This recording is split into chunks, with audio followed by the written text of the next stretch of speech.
Hello, good morning. It's about 7:30 in the morning here, and I have not been able to make a video in a long time just because I simply don't have the chance. So what I wanted to do is make a quick video about why it's so hard to make YouTube videos when you have two kids, one being a newborn, only 11 weeks old. Here she is, but I'm not going to show you her face. And then my other daughter is just doing independent play with her Barbies, which were actually my Barbies, which is super fun. So why am I even doing a YouTube channel? Like why do I find it appealing and kind of fun? And the reason is because I want to continue to work on something that can build my skills in some sort of professional level. I feel like being a stay-at-home mom, although it is such a gift and I wouldn't take it back, it's unbelievably isolating. And I did hear one person on YouTube describe it as you become an adult and then you get to do whatever you want to do, right? And then you start taking on responsibilities. But then when you become a parent, especially in the primary caregiver role, parent, for most people it's going to be the mother, right? There are exceptions, obviously. That's when you actually evolve, and now you have to ask other people's permission to do anything. So like, for example, I really just needed to get out of the house, but I can't get out of the house with two kids easily. And I'm nervous to get out of the house and actually go anywhere because I've seen way too many little YouTube shorts and things like that where women are talking about, oh, I had somebody follow me and my two kids to my car, and there's somebody that's people are all over Targets trying to find children for child trafficking. I don't know how true that is, but I've seen enough of them on these little YouTube things that it makes me horrified to take my kids out because I have two kids in car seats. So how much time is it going to take me to get to my car and then get one kid in the car seat and then get the other kid in the car seat, which leaves me vulnerable because my back is to the parking lot quite a bit, and maybe leaves my kids vulnerable because one's strapped in a car seat while I'm trying to get the other one strapped in a car seat.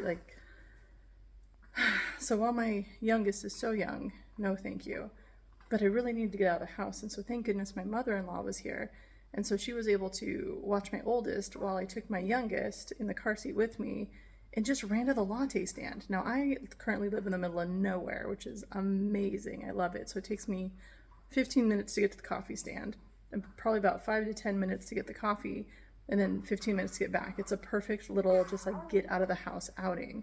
But I can't do that easily unless I ask another adult. So becoming a parent, especially the primary caregiver parent, is really challenging because that is when you evolve to being the person that now has to ask other adults permission to do things.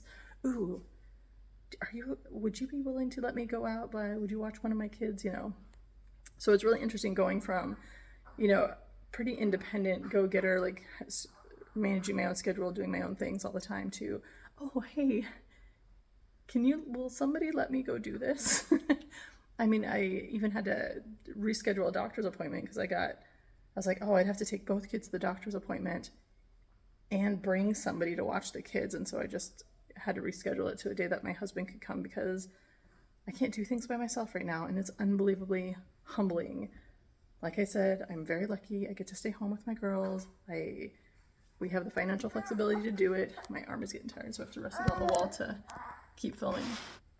And I also feel like I'm in this weird thing, like I'm not contributing to society in the same meaningful, deep ways that I was. And that's not true. It's not that I'm not contributing in meaningful ways. It's that I'm just alone now. Like I used to be part of a community, right? And I would go to fundraisers and auctions, and I'd get to dress up, and other business owners knew who I was, and I knew who they were, and now I'm just kind of like, it's like I gave all that up, and I think I'm feeling a little bit more sensitive to that right now because I had a dream last night that I went to one of my old chamber auction event things, but it was after I became a stay-at-home mom, and I knew people, but nobody was talking to me in the same way, and it was because I had become significantly less relevant.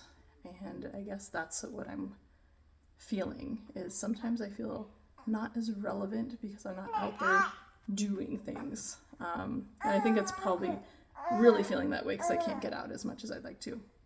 So why do I even do this YouTube channel? It's so I can try to continue to build myself up in some sort of professional manner. One of the things I want to learn how to do is to be a better storyteller, to improve the sound of my voice. Like I currently think it's a little bit too scratchy. So how do I make it sound more polished? And so studying how to do things like that. How do I upload videos more efficiently, making thumbnails more effectively when I have the time. But it's really hard because I really don't have much time, hardly ever, where I'm just by myself. So anyway, just a quick rant. I hope that's interesting, or maybe somebody else is feeling that way. Thank you. I'll make another video hopefully soon. Bye.